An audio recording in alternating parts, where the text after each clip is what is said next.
ဂျိုဒိုတွေအတွက်အရေးကြီးတဲ့ဒီဇိုင်းတွေကိုရေးဆွဲသူဖြစ်လာနိုင်တဲ့မြန်မာနိုင်ငံကမက်အီဖြူအာဂါသနည်းပညာတွေကသိမြင်မှလို့အမေရိကန်ဥရောပတို့ကလူတွေပဲလုံနိုင်တာလို့ထင်တတ်ကြပါတယ်။ဒါပေမဲ့မက်အီဖြူကတော့ပြည်နည်းပညာတက္ကသိုလ်ကနေပွဲရပြီးကလေးကအာဂါသသိပ္ပံပညာကိုလေ့လာခဲ့တာပါ။ဂျပန်နိုင်ငံရဲ့နာမည်ကျော် Kyushu Institute of Technology (KUTECH) ကိုတက်ရောက်ခဲ့ပြီးတော့ Electrical and Electronic Space System Engineering မဟာဝိတ် Master of Engineering ကို2023ခုနှစ်မှာထူးထူးချွန်ချွန်နဲ့ရရှိခဲ့ပါတယ်။မက်အီဖြူက2024ခုနှစ်ဧပြီလကစတင်ပြီးဘန်ကောက်မြို့မှာ Space System Engineer အဖြစ်လက်တွေ့လုပ်ငန်းခွင်ဝင်ရောက်နေသူပါ။သူလုပ်ကိုင်နေတဲ့ project တွေကကမ္ဘာအဆင့်မြင့်ဆုံးဖြစ်တဲ့ NASA, ASA နဲ့ JAXA အာကာသ agency ကြီးတွေရဲ့အတိအမှတ်ပြုစံချိန်စံညွှန်းတွေနဲ့အညီချိုးဆက်ဂျိုဒိုအစိတ်အပိုင်းတွေကိုတီထွင်ဖန်တီးနေပါတယ်။ဂျိုဒိုတွေအတွက်အရေးကြီးတဲ့ UHF, VHS လိုင်းဆိုင်ရာ internal ဖြန့်ကျက်မှုဒီဇိုင်း၅မျိုးကျော်နဲ့အတူ 3U, 6U,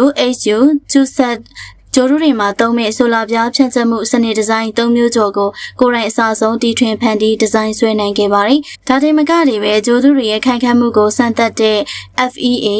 Finite Element Analysis နဲ့အာကာသပတ်ဝန်းကျင်ဆိုင်ရာစမ်းသပ်စစ်ဆေးမှု Space Environment Test တွေမှာသူမရဲ့ပညာစွမ်းတွေကိုလက်တွေ့ချပြနေပါတယ်။မက်အီဖြူကလာမယ့် International Astronautical Federation ရဲ့89ကြိမ်မြောက်ညီလာခံကြီးမှာမြန်မာနိုင်ငံကိုကိုစားပြုပြီးတော့တက်ရောက်ခွင့်ရရှိထားပါတယ်။မြန်မာတွေရောအာကာသပညာကိုလေ့လာလို့ရပါမလားဆိုပြီးတော့တန်တရားရှိပေမဲ့သင်ယူလို့ရနိုင်တယ်ဆိုတာကိုပြသလိုက်တဲ့မက်အီဖြူအတွက်ဂုဏ်ယူစရာချီးကျူးစကားလေးတွေကိုခေါင်းမှရေးသားပေးခဲ့ကြပါအောင်ရှင်။